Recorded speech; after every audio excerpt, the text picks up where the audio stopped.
여러분 안녕하십니까. 여수 MBC 창사 50주년 특별기획 남해안시대 새로움을 말한다 진행을 맡은 박성원입니다. 요즘 한류 열풍이 계속되고 있습니다. BTS로 대변되는 K-팝이 그렇고요. 기생충으로 대변되는 우리나라 영화들이 그렇죠. 이 한류 열풍을 타고 우리의 음식들도 세계로 뻗어나가고 있는데요. 우리나라를 대표하는 음식들 많죠. 김치, 갈비, 비빔밥, 치킨도 있을 수가 있을 것 같고요. 그런데 우리 지역, 우리나라의 남도 맛의 고장이라고 불리는 이곳에서 왜 글로벌 브랜드는 탄생하지 않고 있을까요? 로컬 푸드는 그대로 로컬에만 머물러야 할까요? 자, 여수 MBC 창사 50주년 특별기획 남해안시대 새로움을 말한다. 4부의 주제는 지역을 살리는 맛입니다. 오늘 저와 함께 맛있는 수다를 떨어줄 두 분을 모셨습니다. 맛 이야기꾼이시죠. 맛 칼럼니스트 황교익 작가님 모셨습니다. 안녕하세요. 반갑습니다. 황교익입니다. 네. 네. 음식 브랜딩 전문가라고 소개해드리고 싶네요. 우리 칼럼니스트 박상현 작가님 오늘도 모셨습니다. 네, 안녕하세요. 반갑습니다. 네. 자, 두 분과 함께 재밌는 맛 이야기를 좀 나눠볼 텐데요. 일단 두 분 오늘 저희가 녹화를 광양에서 하고 있는데 처음은 아니시죠? 제가 고향이 마산이라서 네네. 이렇게 예전에 기차 타고 이쪽 조계산 송광사 다음에 넘어가면 서남사도 있고요. 갯벌 이런데 저한테는 굉장히 친숙한 동네입니다. 광양하면 네. 가장 기억에 남는 맛이 뭐가 있을까요? 작가님에게? 예전에 광양만에서 나오는 김이 하동김이라는 이름으로 팔렸어요. 그래요? 네. 경남 하동김? 네. 그러니까 그 하동에서는 김이 생산이 안 됐는데 이게 이제 광양만에서 생산되는 김이 하동시장에 나와서 팔려 나가니까 아마 하동김이라는 이름으로 팔렸던 것 같아요. 그게 제가 어릴 때 머릿속에 남아있는 가장 맛있는 광양 음식입니다. 그렇군요. 네. 박 작가님은 어떠세요? 광양 처음이신가요? 예, 아니요. 그렇진 않죠. 방금 황 선생님은 이제 이렇게 남해안을 따라가셨는데 네. 저는 봄 되면 항상 이렇게 섬진강을 따라서 광양, 구례, 곡성, 그래서 남원, 순창 아니면 그 반대로 내려오기도 하고. 정말 네, 섬진강 따라서 내려오는 길이 봄을 느끼기엔 제일 좋은 코스예요. 너무 아름답죠. 네. 벚꽃 필 때. 그러니까요. 혹시 이 지역에 가장 기억 남는 음식 박 작가님은 뭐가 있어요? 저는 처음에 일부러 광양에 처음 왔던 게 그 광양 불고기 먹으러 제가 그때 처음 왔던 기억이 있습니다. 그렇군요. 네. 오늘 저희가 이 맛 이야기를 하면서 음식 얘기를 하면서 지역의 미래와 좀 연결을 지어볼 텐데요. 시청자 여러분께서 좀 의아해하시는 분들도 계실 것 같아요. 근데 관련이 있죠. 지역의 미래와 이 맛. 있죠. 지금의 지역 관광 활성화를 하기 위해서 사실 지역이라는 게 서울 빼놓고 난 다음에 다 지역이라고 이렇게 이야기를 해요. 서울이 한 2천만 정도, 그러니까 수도권 다 포함해서 요 지역에서 살죠. 그래서 서울과 수도권 이쪽에서는 사실 돈 많이 벌어요. 경제가 잘 돌아갑니다. 그런데 이쪽으로 시장을 다 빼앗긴 그 나머지 지역들은 사실 먹고 살 만한 것들이 그렇게 많지가 않습니다.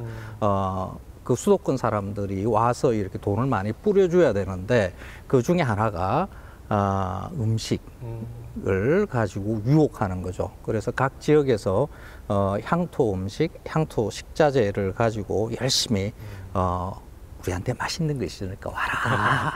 지역 관광 유도 차원에서. 그렇죠. 예. 그렇게 그래서 지역의 맛이 지역 경제를 살릴 수 있는 그런 가능성이 굉장히 높죠. 네. 박 작가님 어떠세요? 지역의 미래와 음식. 좀 그런 생각이 드는 게 이렇게 약간 중후장대형 산업들, 그다음에 기관 산업들.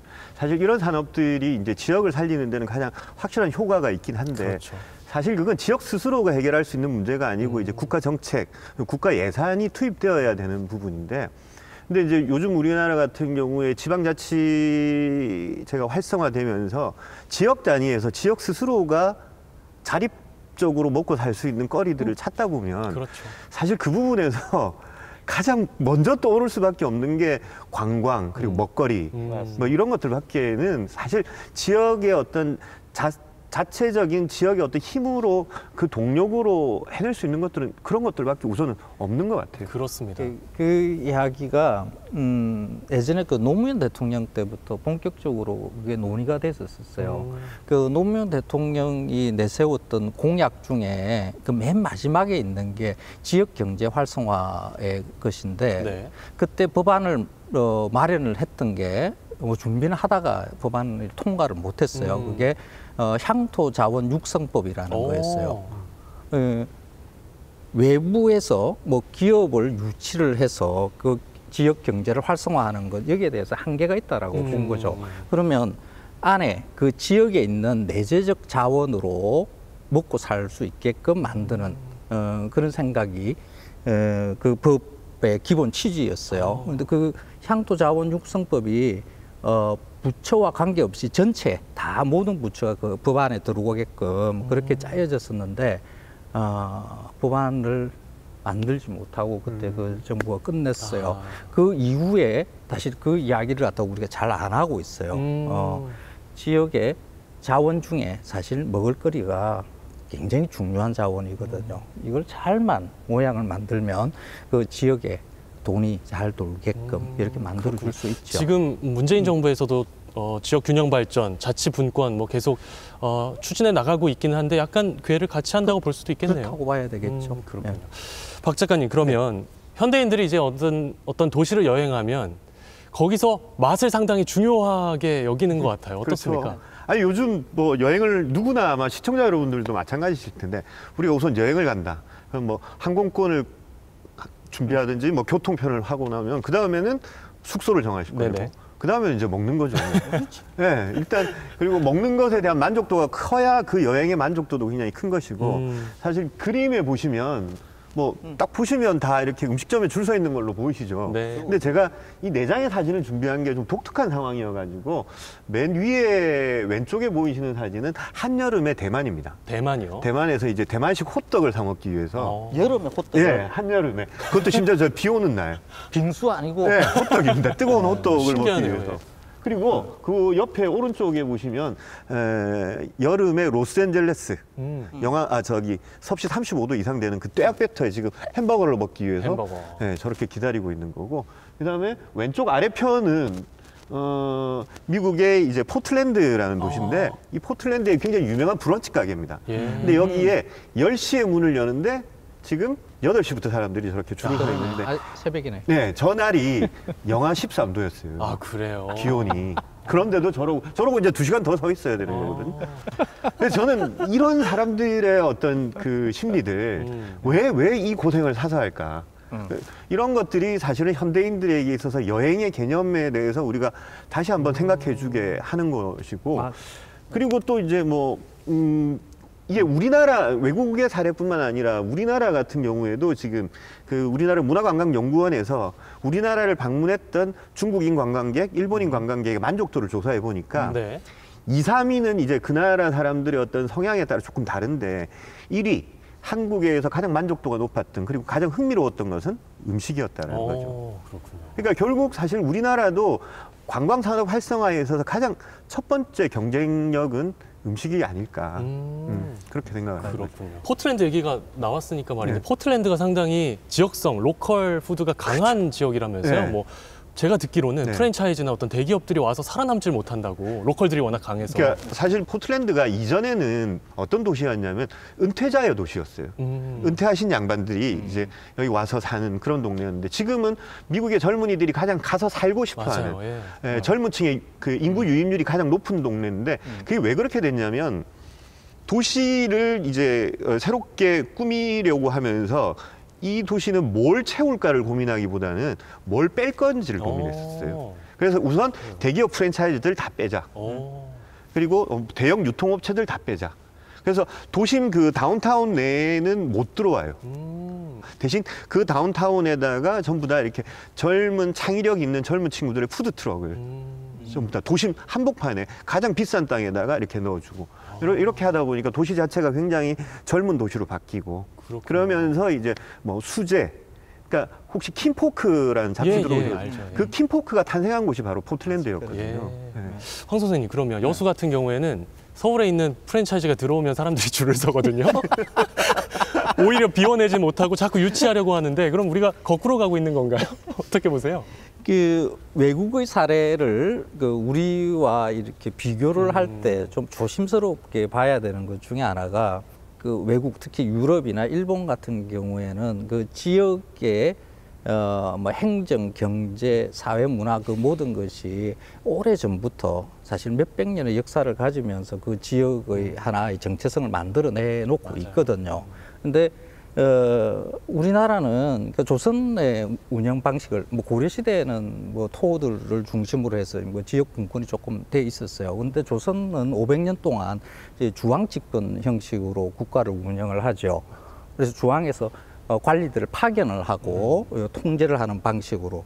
그래서 지역의 뭐 문화, 경제, 사회 이런 것을 형성할 수 있는 지역 공동체를 형성할 수 있는 기회가 사실 없었어요. 그 이후에 일제 강점기 들어와서 그 지역에 따로따로 어떤 모양을 만드는 그런 경험도 없었고요. 갑자기 60년대 산업화되고 난 다음에 이제 우리 지역에 뭔가를 만들어야 되지 않을까 하는, 그러니까 우리가 지역을 제대로 들여다보고 거기에서 어떤 것을 만들까 하는 것을 생각을 해본 적이 그런 않았다. 역사가 그렇게 길지 않았다라는 것이 그 유럽과 일본, 기타 여러 나라들과 우리의 차이점이라고 이렇게 봐야 됩니다. 그러면 뭐 지금 이제 시작해야 된다. 그러니까 옛날에 우리가 어땠다 이거는 사실 중요하지 않고 사실 앞으로가 중요하다. 우리가 어떻게 해야 될 것인가 여기에 대한 고민들을 많이 해야 되겠죠. 그렇군요.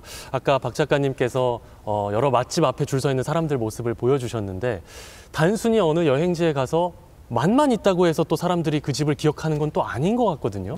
어떤가요? 여러 가지 복합적인 요인이 작용을 하죠. 그렇죠. 이게 우리는 음식이 맛있으니까 거기에 줄 설 것이다라고 생각을 해요. 그런데 그 음식 그 자체가 사실 흥미로워서 줄 서기도 하지만은 그 외의 요소들이 훨씬 더 크게 작용을 하죠. 그 앞에 그 여러 사진 여기에서 보면 그 느낌들이 있어요.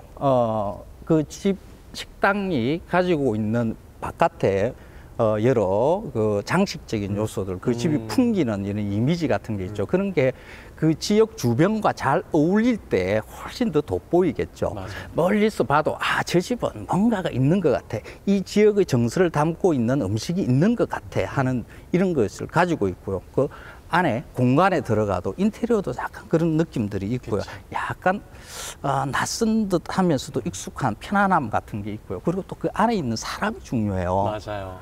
그 사람이 어떤 옷을 입고 어떤 표정을 짓고 있고 한가 그러난 다음에 이제 이 음식이죠.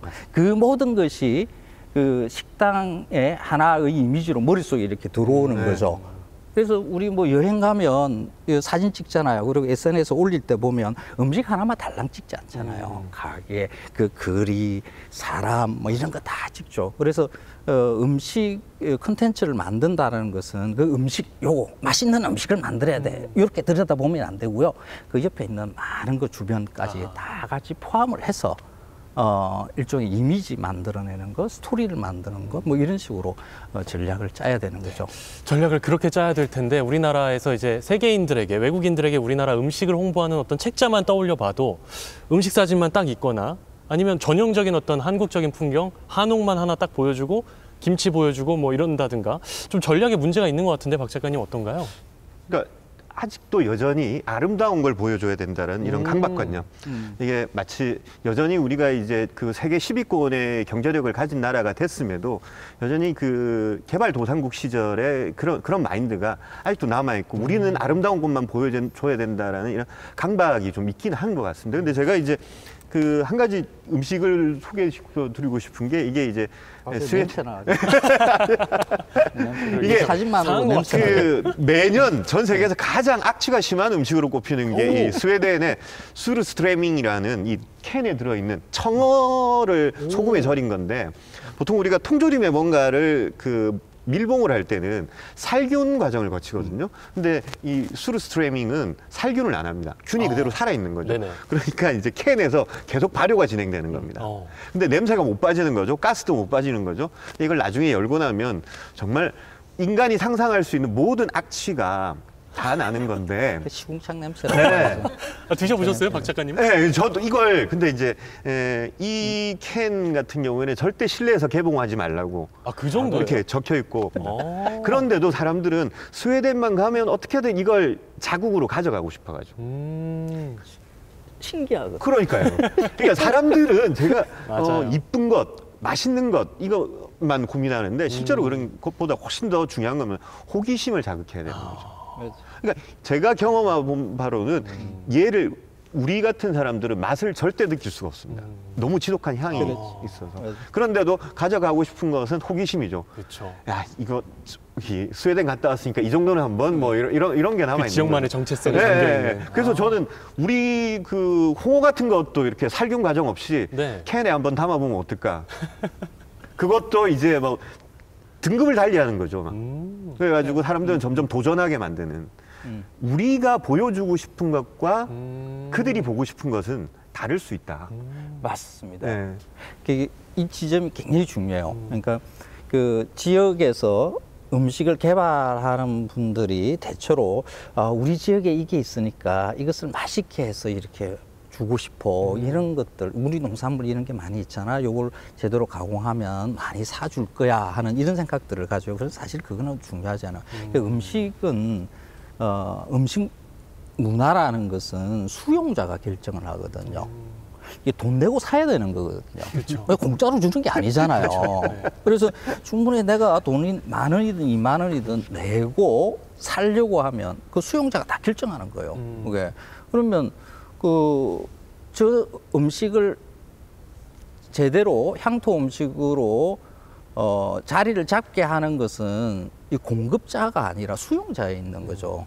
그래서 지역 음식을 개발할 때 이게 안에 내부에서만 이렇게 논의를 하게 되면 방향이 제대로 안 맞을 수 있어요. 아, 그렇군요.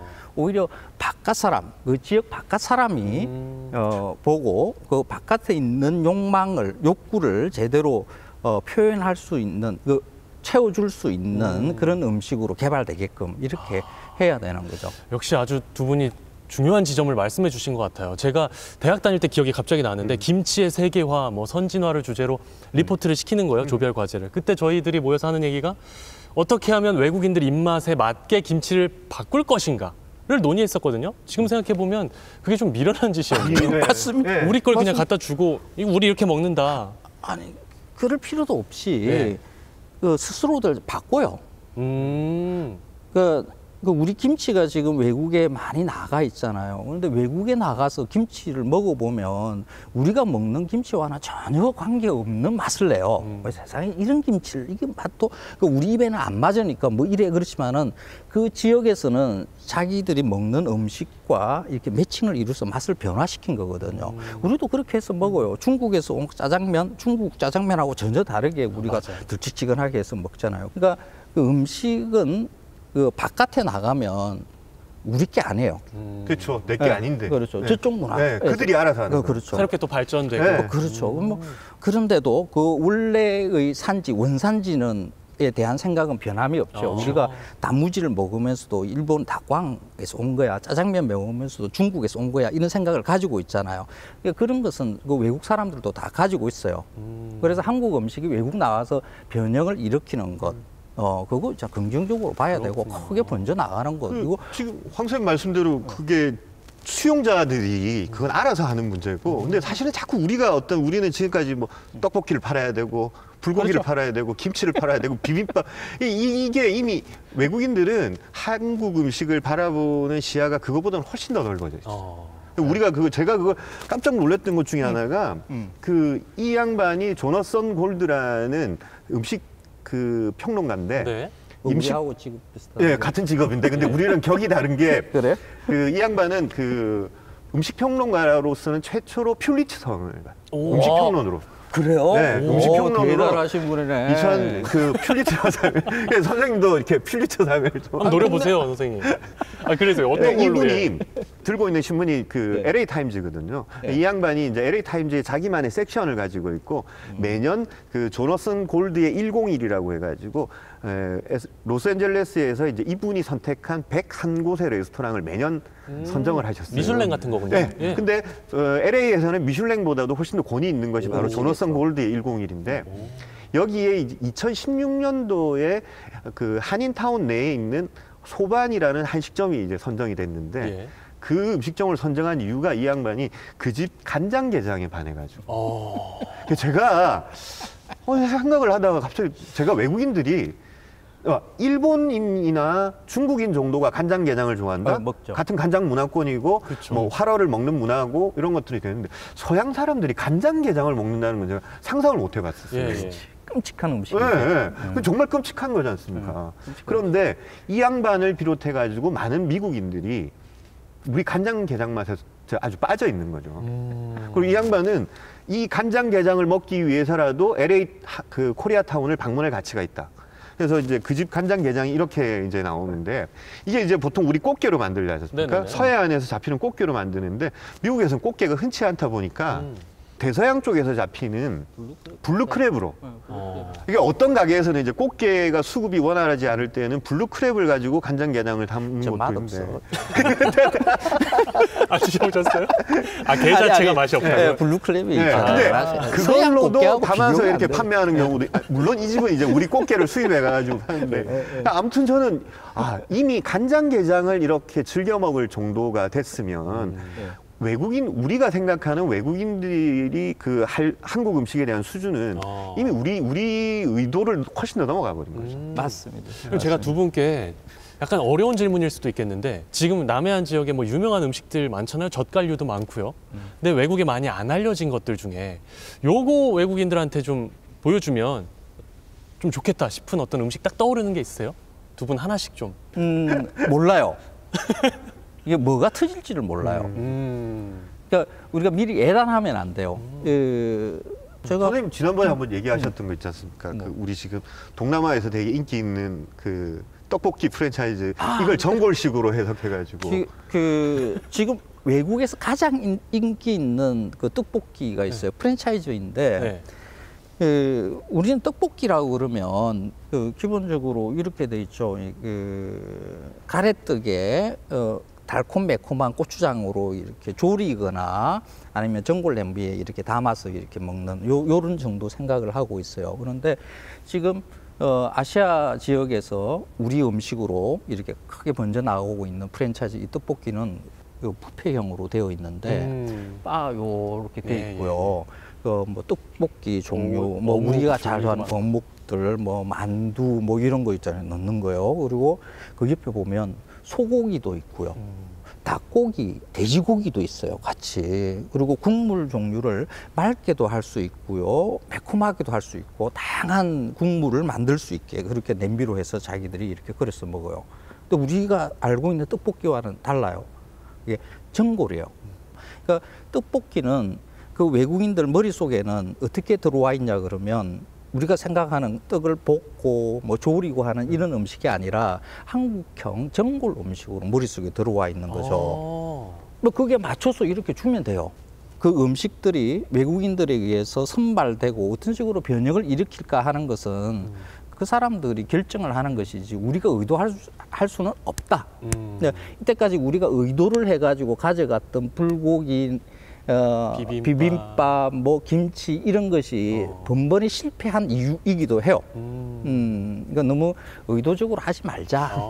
그러면 브랜딩 전문가 입장에서는 그냥 자연 발생적으로 좀 지켜보다가 반응이 좋으면 좀 부각을 시키는 쪽으로 말씀을 해주셨는데 황 선생님은 우리 박 선생님께서는 그래도 브랜딩 전문가로서 음식을 그래도 초기에 좀 이렇게 띄울 수 있는 그런 노하우를 많이 알고 계실 것 같아요. 그런 거는 조금 있겠죠. 그래도. 그런 노하우들보다도 저는 개인적으로 이렇게 하거든요. 이 사람들은 우리에게 어떤 음식들에 관심이 있을까? 이걸 알기 위해서 제가 가장 좀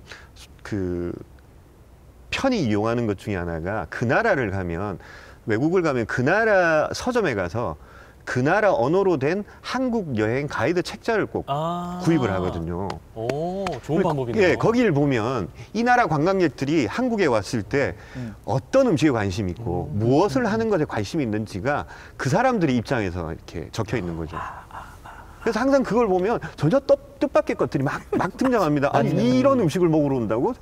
세상에. 그리고 제가 이제 어느 날 그 일본 관광객들이 한국에 이제 처음 왔대요. 네네. 그랬는데 이 사람들이 이제 그 삼겹살 집에서 쌈을 싸먹는 게 너무 자연스럽게. 네. 근데 이게 움직이는 동선이 너무 교과서적인 거예요. 네. 이거 왜 이럴까? 그래서 물어봤죠. 그랬더니 그 일본어로 된 관광 가이드북을 보여주는 거예요. 네네. 그럼 거기 딱 보니까 일러스트로 그 고깃집에서 쌈 사 먹는 법이 순서가 다 그려져 있는 거죠. 그러니까 이들은 이제 그게 관심 있는 거죠. 이게 자꾸 우리는 우리의 고정관념을 에다가 저들의 방식을 맞추려고 하는데 우리는 그냥 풀어놓기만 하고 이걸 활용하는 것은 그들 마음대로 하죠. 그렇군요. 그렇죠. 그 근래 한 10년 정도 동안에 한국에 들어온 외국인 관광객 수를 생각을 하자 그러면 한국 음식은 이미 세계화돼서 전 세계에 많이 먹히고 있었어야 돼요. 지금 사실 그 힘이 조금 약해요. 그 원래 여행 중에 먹는 음식은 다 맛있거든요. 그렇죠.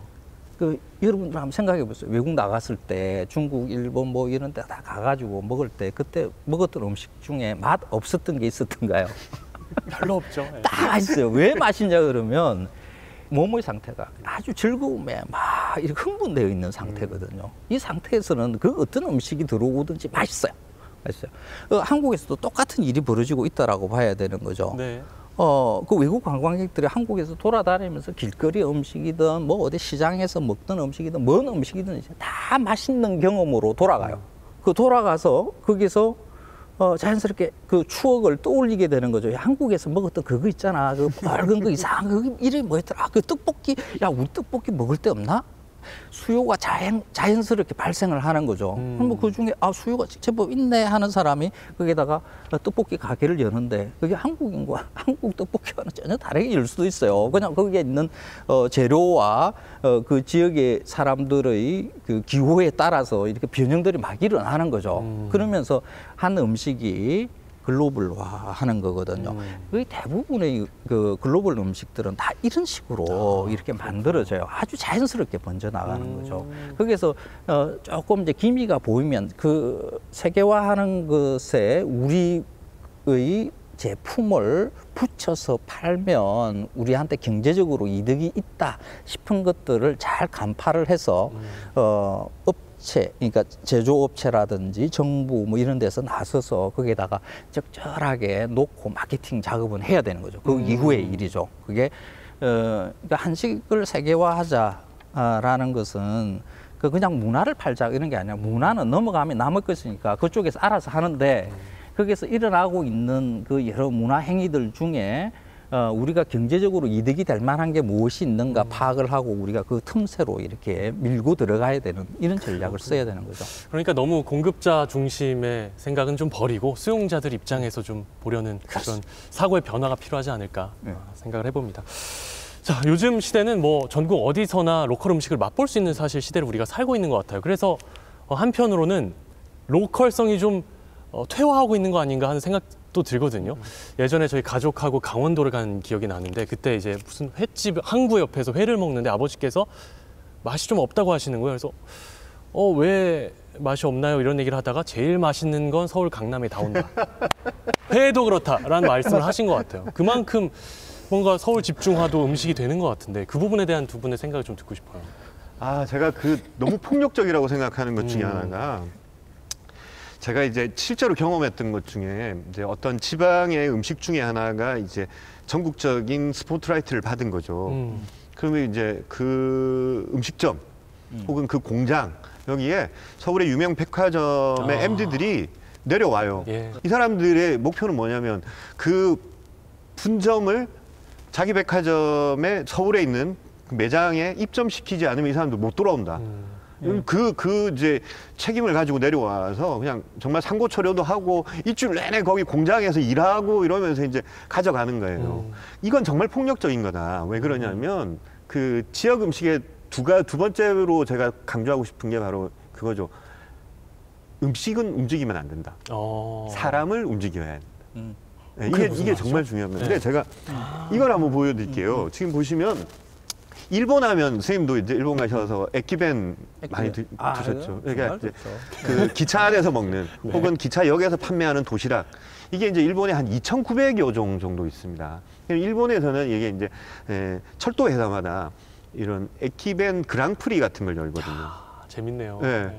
그 한 5, 600개 중에서 우선 한 50위권을 뽑고 거기서 다시 10위권을 뽑은 다음에 이 10위권에서는 이제 이용자들 투표를 해요. 전문가 심사도 하지만 이용자 투표를 해가지고 여기서 이제 1등이 됐다. 그러면 이건 이제 전국적인 그 화제거리가 되는 거죠. 그쵸. 그럼 우리 같은 한국적인 입장에서는 그거 당연히 서울역에서 팔아야죠. 맞아요. 네. 그런데 일본 같은 경우에는 그것이 조그마한 시골 간이역에서 판매를 하고 있었으면 아주 1년 중에 한두 번 정도 특별한 이벤트가 아닌 이상은 여전히 그 시골 간이역에서 팔고 있는 거죠. 쉽지 않을 텐데 자본의 네. 유혹이 엄청날 그럼요. 텐데. 그런데 그렇게 되면 사람들이 어떻게 답답한 사람이 이제 가야죠. 내가 직접 가야 되는데 만약에 내가 간다고 했을 때는 어떻게 되겠습니까? 그냥 갑니까? 일단 교통비 들어가야 되죠. 그쵸. 그래서 거기까지 가서 도시락 하나만 먹고 오긴 섭섭하니까 이 지역에 또 다른 또 향토 음식은 뭐가 있을까 둘러보고 경치가 좋고 뭐 볼거리가 많으면 하룻밤 또 숙박도 하는 거고 그럼 여기서 창출되는 부가가치가 엄청난 거죠. 근데 이게 만약 음식만 하나 달랑 서울의 어떤 백화점으로 올라갔다 이렇게 됐을 경우에는 이 음식의 생명력 지역에 그리고 돌아오는 어떤 그 부가가치나 일자리 창출은 이 같은 부대 효과는 전혀 기대할 수가 없는 거죠.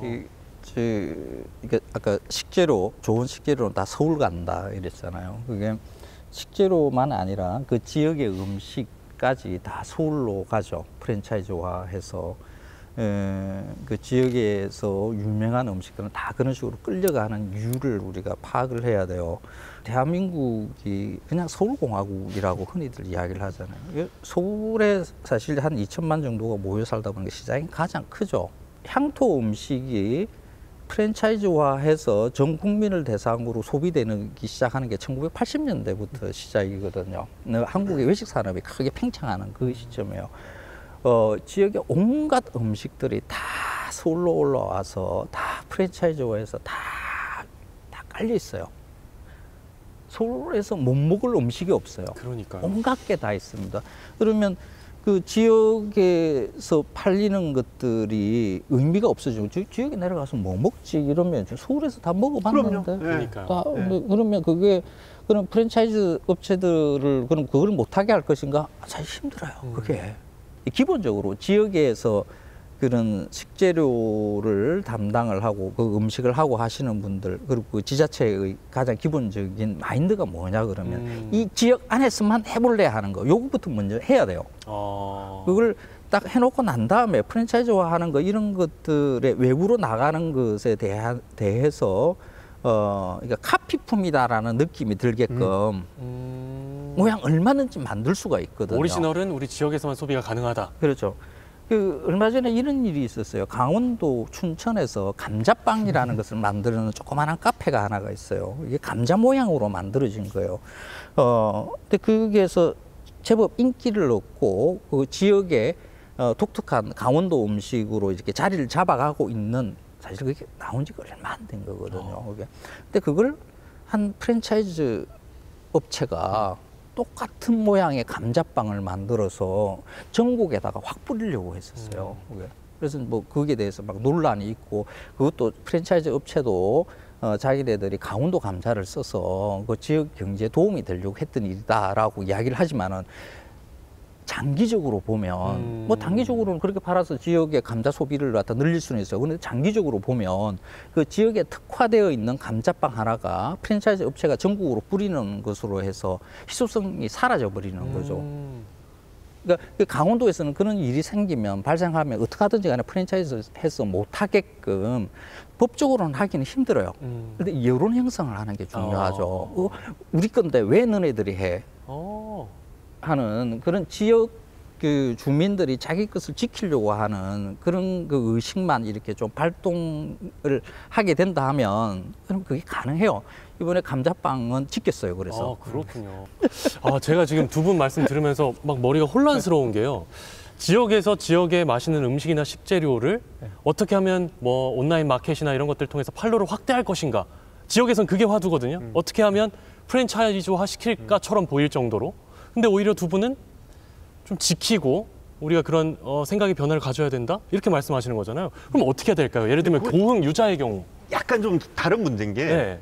그 사회자님께서 그 얘기를 하니까 결국 플랫폼 얘기가 나올 수밖에 없는 게 사실 플랫폼은 이제 지역이 최대한 그 손쉽게 전국으로 이렇게 이제 나갈 수 있고 쉽게 구매할 수 있는 플랫폼들을 만들어주는 건 당연한 건데 이게 플랫폼이 만들어져 가지고 내가 이 음식에 관심을 가지고 뭐 고흥 유자 말씀하셨으니까 내가 고흥 유자를 이제 주문을 해가지고 고흥 유자로 직접 청을 담든 이미 그 청으로 담아진 걸 먹든 이렇게 해봤을 때 사람들은 그 음식에 관심을 가지다 보면 그 다음에 뭐가 생기냐면 여기 가보고 싶다. 가보고 맞아요, 싶다라는 맞아요. 건데 이게 내가 고흥 유자가 아니고 그냥 그 어느 날 그 우리 동네 서울에 있는 뭐 예를 서울의 마포구에 사는 어떤 사람이 우리 동네 마트에 갔더니 뭐 고흥 것도 진열이 돼 있고 제주도 것도 진열이 돼 있으면 그냥 그거는 고민 없이 가격이나 뭐 여러 가지를 보고 그냥 선택을 하는 거거든요. 이 선택에는 그 지역을 향한 갈구나 이런 것들이 전혀 없는 거죠. 좀 어렵네요. 네. 이게 음식이 그냥 막무가내로 혹은 음식점이 서울로 올라가 버리면 이 음식의 유통기한은 결국 2년밖에 안 됩니다. 2년이 넘고 난 다음에는 당연히 그 신비감이 떨어질 것이고 그러면 또 다른 게 또 이제 다른 지역의 것들이 올라오는 거죠. 서울은 계속 그 링을 만들어 놓고 그 윙에 지역을 서로 올려놓고 싸우게 해가지고 그렇게 가는 게 서울의 저는 시스템이라고 보거든요. 그래서 링에 올라가지 않을 용기도 필요하다. 뭐 이렇게 생각합니다. 멋진 표현이네요. 그 지역 음식, 그 지역의 식재료가 같은 뭐 유자청이라 하더라도 고흥 지역에서 나오는 고흥 것을 가지고 고흥 사람들이 만든 고흥 유자청에 어떤 특별한 무엇이 있을 것이다라는 이런 감성 붙이는 그 일이 한순간에 절대 일어나지 않아요. 그러니까 아주 장기간의 일이 적어도 한 30년 정도를 두고, 그러니까 한 문화 세대를 두고 일을 해야 되는 거거든요. 근데 그 지역에서 이런 일을 하시는 분들을 보면 굉장히 조급해요. 맞아요. 예. 특히 그 지자체장 여러분들 임기 내에 뭔가를 하려고 하지 마세요. 잘 임기 들어주시기 내에 바랍니다. 절대 안 돼요.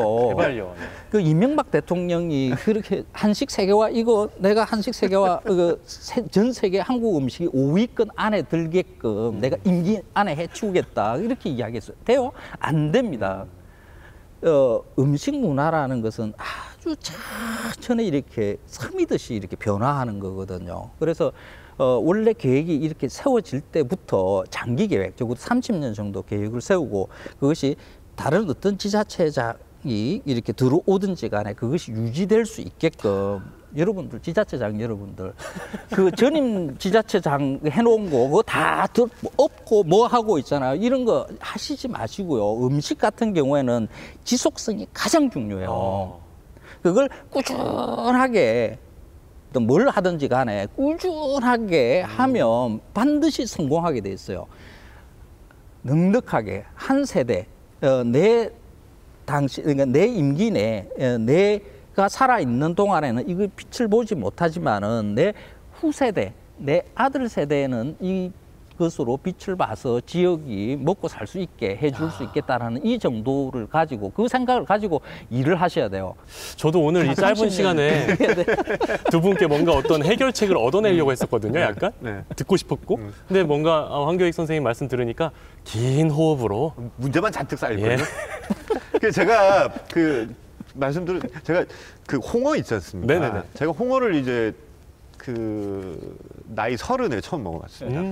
근데 저는 이제 경상도 부산 사람이다 보니까 처음 먹어봤는데 저는 처음 먹자마자 너무 좋은 거예요. 오, 진짜요? 네. 그래서 이제 열심히 먹었죠. 열심히 먹었는데 제가 요즘 홍어를 다시 배우고 있는 게 이제는 서울이나 이렇게 다른 지역에서는 홍어를 안 먹고 홍어가 먹고 싶으면 항상 목포나 광주를 내려오는 거예요. 왜 내려오게 되느냐면 그 목포나 광주의 홍어 전문점에 앉아서 홍어를 먹고 있으면 그 공기까지도 맛의 일부가 되거든요.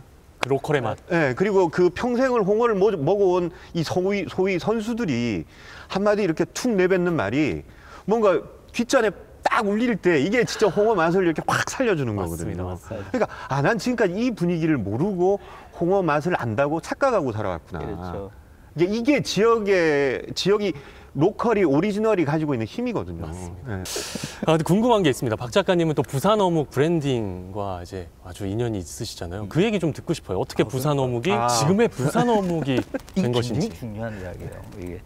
이게 어묵 사실 어묵은 우리나라 어디서나 만들죠. 우리나라 어디서나 만드는데 이제 제가 부산 어묵을 이렇게 이제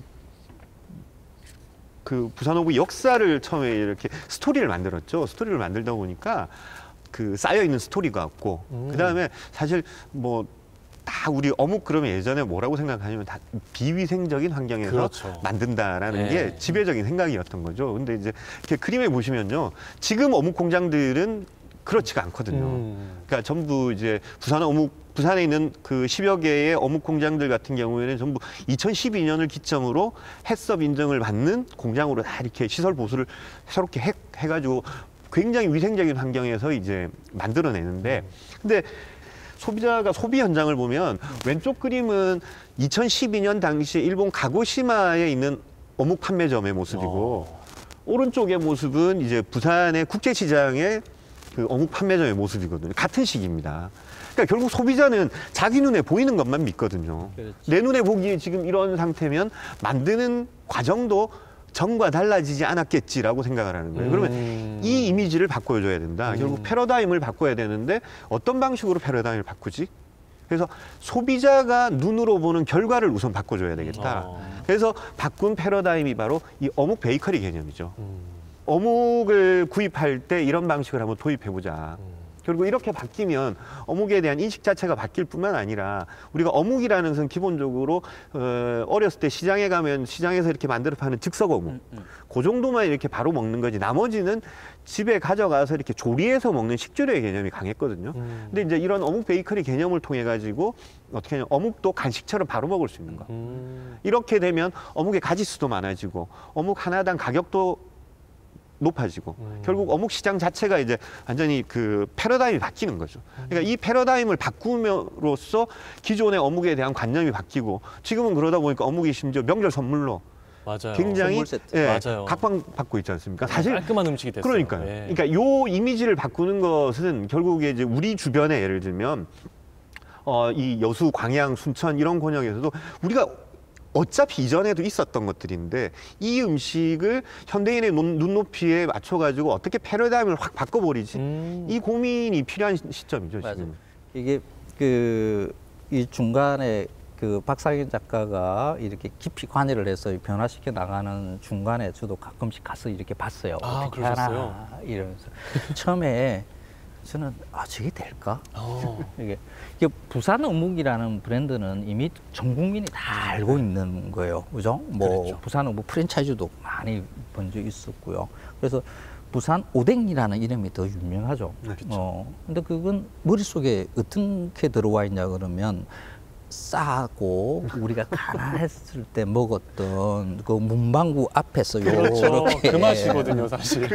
포장마차에서 그죠? 네. 이렇게 꼬챙이 들고 이렇게 다 같이 맞아요. 그냥 간장 다 종지 안에 한 종지에 있는 거 찍어 먹고 맞아요. 이렇게 하는 그런 음식이 부산 오뎅, 부산 어묵이거든요. 그런데 가서 새롭게 만든 것이다고 해서 이렇게 아주 고급한 무엇을 이렇게 만들어서 시식을 한 적이 있어요. 그럼 먹으면서 그랬어요.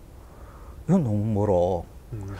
이게 야, 우리나라 사람들이 이 음식을 부산 어묵, 부산 오뎅이라는 이름으로 먹을까?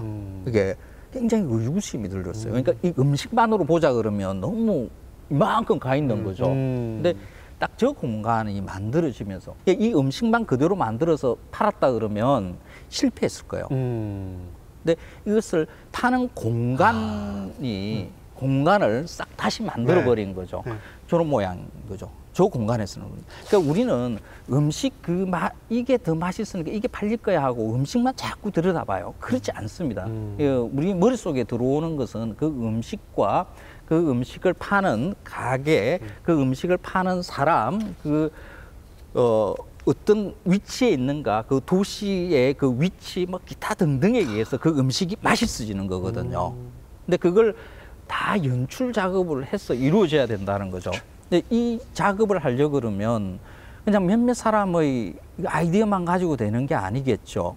근데 지금 그 지자체장 여러분들 향토 음식 개발서 뭐 이렇게 해가지고 뒤에 보시면 이렇게 해놨을 거예요. 그거 돈 한 6천만 원 뭐 이렇게 해가지고 이제 많이 진행을 했었죠. 그게 보면 다 레시피북이잖아요. 레시피북. 실현도 하지도 못하는 레시피북만 있어요.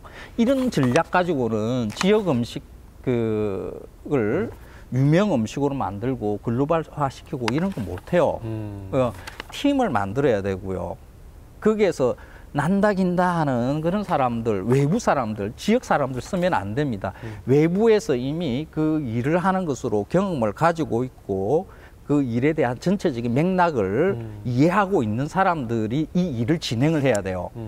지금 중요한 것은 그 음식 그게 아닙니다. 이 음식을 어떻게 하면 잘 그 지역의 향토 음식으로 정착시키고 유명하게 만들 건가 하는 것은 외부에 머리가 필요해요. 그렇군요. 아, 글쎄요. 이 로컬성이라는 걸 만약에 보존으로 정의를 좀 한다면, 근데 방금 이 부산 어묵 사례는 어떻게 보면 변화란 말이죠. 네. 그럼 또 혼돈이 옵니다. 왜? 과연 오리지널을 가지고 약간의 저런 공간의 변화나 또 사회 문화적인 변화를 통해서 브랜딩을 해야 맞는 거죠. 아니, 물론 다 결과론적인 거 아닌가요? 아니, 근데 또 그 돈 내고 사 먹을 사람한테 물어봐야 돼요. 답은 거기에 있어요. 이게 문방구 앞에서 먹을래? 아니면 어묵 베이커리에서 먹을래? 우리는 그 소비자 욕구, 욕망 이게 대해서 마케팅 하시는 분들은 거기에 대해서 열심히 연구를 하세요. 그게. 그런데 그 지역에서 음식을 개발하고 뭐 향토 음식으로 유명하게 하겠다는 이런 분들은 요 영역의 일을 갖다가 남의 일인 것처럼 그렇죠. 우리가 제대로만 하면 그 사람들을 움직일 수 있을 것처럼 소비자를 움직일 수 있을 것처럼 생각을 해요. 착각입니다. 우리가 소비자 욕구에 갖다 이렇게 맞춰야 돼요. 맞춰야 돼요. 제가 그 전통을 우리는 항상 뭐 변하지 않는 무엇이라고 생각을 하는데 네.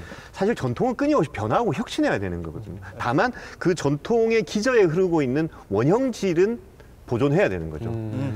그래서 제가 이렇게 그림 보시면요, 우리나라에 이제 그 조선시대 전기에 황진이라는 인물이, 근데 황진이라는 사실은 정사에는 등장하지 않기 때문에 생몰 연대를 모릅니다. 다만 이제 여러 가지 황진이가 남긴 그 청살리 벽계수야를 비롯한 6수의 시와 그리고 당대 석학과들과의 뭐 이런 스캔들 이런 걸로 인해서 이제 황진의 삶을 추측할 뿐이죠. 근데 이 모호함이 오히려 황진이라는 인물의 캐릭터를 증폭시켰던 거죠. 그래서 이 영화나 드라마의 주인공으로 굉장히 많이 등장했는데 이 그림에 보시면 똑같은 황진이라는 인물을 그렸습니다. 1959년에 도군봉으로부터 시작해가지고 뭐 60년대 김지미 씨, 그리고 80년대 장민 씨, 그리고 2007년도에 이제 송혜교. 황진이라는 인물은 동일한 건데 여기 보시면 이 각각의 인물들은 그 시대에 이 우리 고전을 해석하는 총체적인 역량이 투입된 거죠. 의상만 하나 보더라도 저게 어떻게 동일 인물로 볼 수 있는 의상이냐는 거죠. 그 도군봉에서부터 송혜교까지 올 때까지는 우리 전통을 해석하는 이 현대적 시각이 달라진 거죠. 그래서 황진이라는 인물이 어떤 옷을 입었을까? 그것은 현대의 어떤 관점에서. 그래서 음식에 대한 해석도 마찬가지인 게 그 시대의 문화적 역량의 총체라고 봐야 되거든요. 음식이라는 게 하나의 어떤 딱 따로 떼어내서 볼 수 있는 것이 아니고, 그래서 황 선생님 말씀하셨던 대로 음식을 하나의 브랜딩 기획을 한다 이랬을 때는 그 우리 지역이 투입할 수 있는, 혹은 외부의 인력을 끌어와서라도 투입할 수 있는 최대치를 끌어다가 투입을 해야, 그래야 제대로 된 그 아웃풋이 나오는 거예요. 결과물이 나올 수 있습니다. 뭐 지자체장님들 뿐만 아니라 뭐 요식업계 종사자분들이 다 꼭 보셨으면 좋겠는데요. 사실 지역에 맛집이라는 데 가보면 저도 그런 아쉬움이 있었거든요. 스토리텔링의 아쉬움, 브랜딩의 아쉬움. 아, 이거 참 괜찮은 음식이고 다른 사람들이 좋아할 것 같은데 뭔가 좀 아쉽다. 이게 1990년대 중부터 이 스토리텔링 기법이라는 게 크게 마케팅 기법으로 유행을 해요. 그래서 지역의 향토 음식에 스토리 안 붙여진 게 없습니다. 스토리는 지금 다 만들어져 있어요. 그런데 그 만들어진 스토리가 절대 그 음식을 맛있게 만드는 스토리가 아니라는 것에 문제가 있어요. 급하게 만들다 보니까 별별 스토리가 다 붙어 있어요. 급조한. 그렇죠. 우리의 일상에서의 삶 이야기가 들어가 있어야 돼요. 그 지역의 생산자들, 농민, 어민들 이런 분들의 이야기가 그 생산물 안에 들어가야 되고 그 음식 안에 스미게끔, 그 음식을 먹는 서민들의 이야기가 스미게끔 하는 이런 식의 스토리텔링이 훨씬 더 그 음식을 먹는 사람의 가슴을 많이 움직이게 돼 있어요. 이 음식에 대해서 어떤 이미지를 붙일 것이고 어떤 식으로 판매를 소비자의 머릿속에 기억되게 할 것인가 하는 것을 좀 총체적으로 생각을 하는 그 안에 스토리가 같이 붙어 있게끔 이렇게 다시 짜야 됩니다. 제가 볼 때는 이제 스토리와 스토리텔링의 차이를 좀 이제 구분해야 하게 된다. 구분해야 되는데 이게 스토리는 말 그대로 이야기거든요. 그러니까 이야기는 이제 인과관계가 맞으면 되죠. 그다음에 서술적이죠, 이렇게. 사실 기본적인 일종의 로 데이터의 관점에서 본다면 지역의 뭐 음식에 대한 스토리는 준비가 되어 있어야 돼요. 그것도 아주 이제 어떤 방면에서도 활용할 수 있도록 굉장히 이제 탄탄하게 스토리는 구축되어 있어야 되는데 이건 이제 그걸 활용할 사람들에게만 필요한 거죠. 근데 자꾸 지방자치단체에서는 스토리를 만들어 가지고 이걸 소비자에게 읽으라고 자꾸 강요를 하는 거죠. 아, 요즘 사람들이 읽는 거 되게 싫어하거든요. 내가 막 사면 됐지. 이게 뭐 문장에 조그맣게 해가지고 막 써 있어요. 이게 뭐 이자겸이가 뭐 고려 때 뭐 유배를 왔는데 그게 스토리텔링은 사실 그게 한 문장.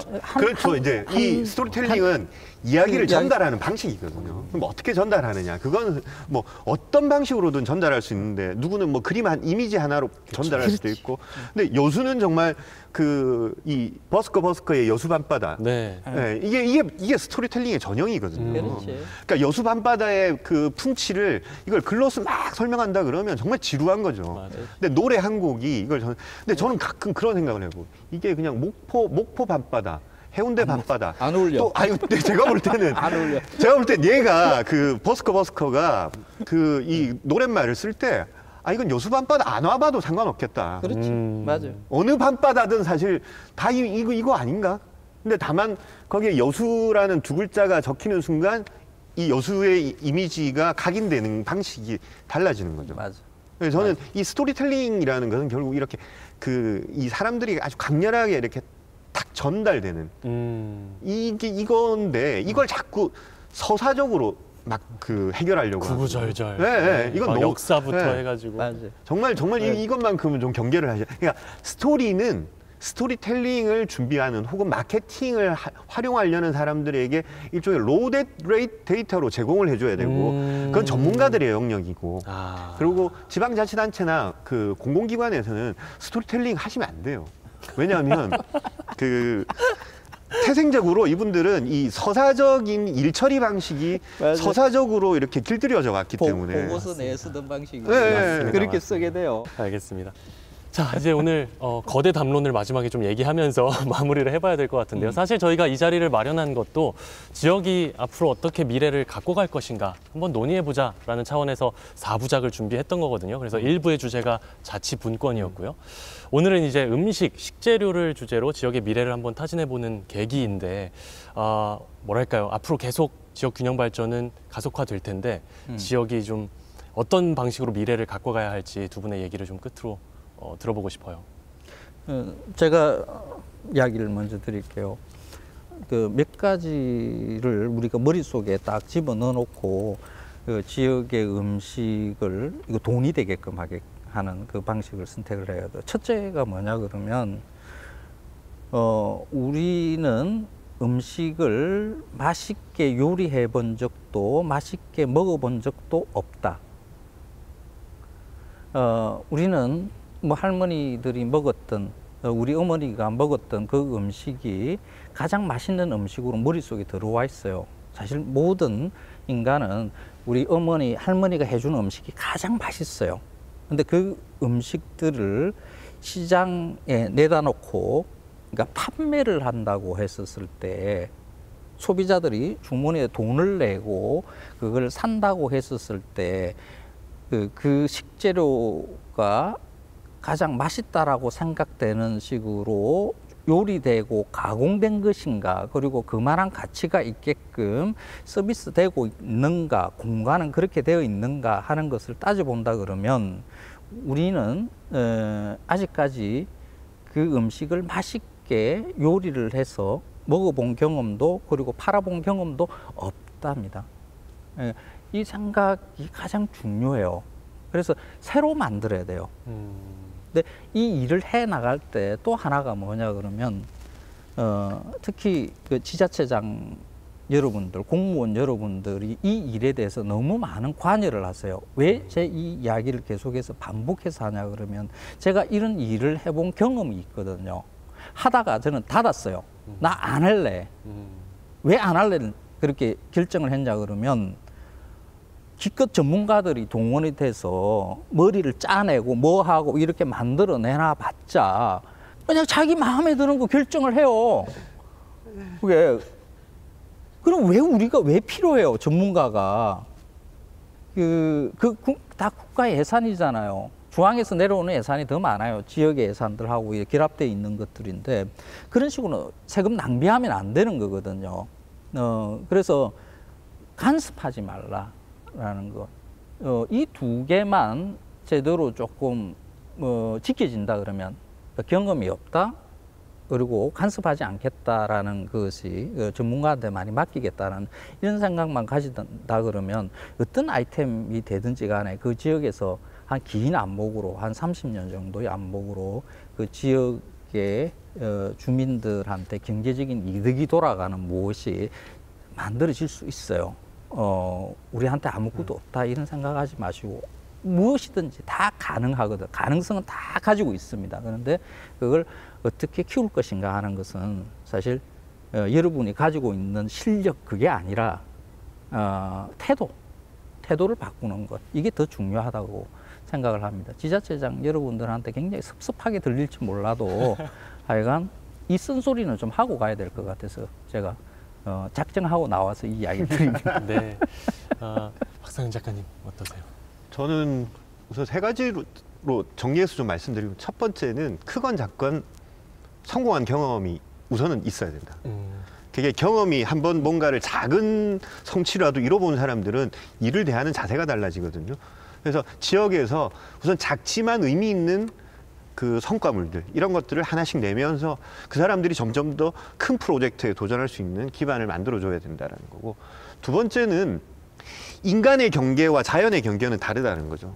인간에게는 이제 행정구역이 있지 않습니까? 인간의 행정구역과 자연의 경계는 아무 상관없는 거죠.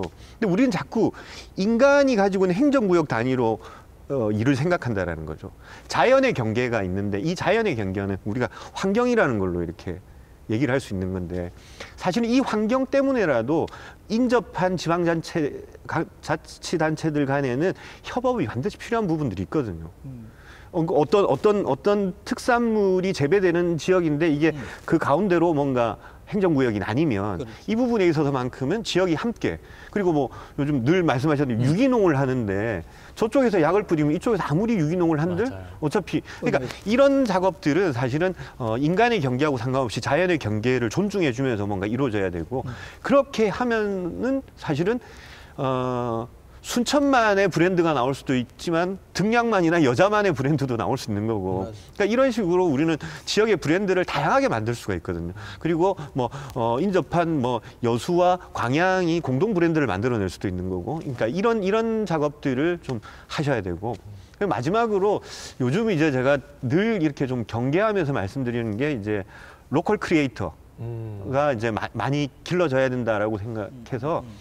뭔가 크리에이터라는 말이 들어가다 보니까 굉장히 창의적인 작업일 거다라고 생각을 하는데 사실은 이 작업은 굉장히 힘든 작업이고, 그리고 이 작업에서 제일 중요한 건 사실 갈등 조정을 하는 역할이거든요. 이 이해 당사자들 간에 일어나는 여러 가지 갈등들을 조절하는 것이고, 그래서 제가 늘 이 지금 밀레에 그 이삭 줍는 사람들 이 그림을 좋아하는 게 이 그림의 본질이 이런 거거든요. 밀 수확을 다 끝낸 들판에서 이 여인들에게 주어진 것은 수확 과정에 떨어져 있는 이삭들을 주울 수밖에 없는 거죠. 사실 우리가 지역의 그 브랜드를 발굴하고 지역의 브랜드에 대한 스토리나 스토리텔링을 만드는 작업은 이 미리삭을 줍는 이 여인들의 처지하고 저는 비슷하다고 생각을 하거든요. 그 떨어져 있는 단서 하나하나를 이렇게 주워서 모아야 뭔가 그래도 하나의 이야기가 만들어지기 때문에 굉장히 지난한 작업이고 사람들의 어떤 욕망으로 가득 찬 사람들의 이해관계를 조정하는 역할이다. 그래서 그걸 좀 명심해 주셨으면 좋겠다. 두 분 오늘 긴 시간 좋은 말씀 해주셔서 감사합니다. 아마 보시는 분들께 여러 가지 아이디어가 됐을 것 같습니다. 영감이 됐을 것 같아요. 자, 훌륭한 남도의 맛이 지역의 경쟁력이 되는 그날을 위해서 지금부터라도 우리가 준비해 나가야 되지 않을까, 저는 오늘 함께하면서 그런 생각들 했습니다. 자, 여수 MBC 창사 50주년 특별기획 남해안시대 새로움을 말한다 4부 여기까지입니다. 시청해주신 여러분 대단히 고맙습니다. West Virginia, Blue Ridge Mountains, Shenandoah River.